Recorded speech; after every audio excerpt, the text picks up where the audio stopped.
Hello বন্ধুরা, আজকে আমি মেলা ঘুরতে গেছিলাম বহুত দিন পর। ওই মেলা ঘুরে এখানে দেখলাম কি কি আছে কি কি না।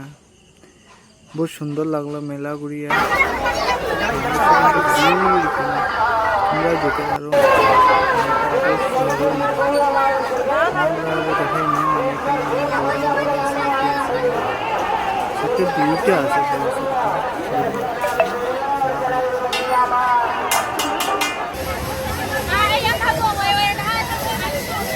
এটা একটা রাস্তা ট্রেনের মতো চলে। এটা বড় মানুষ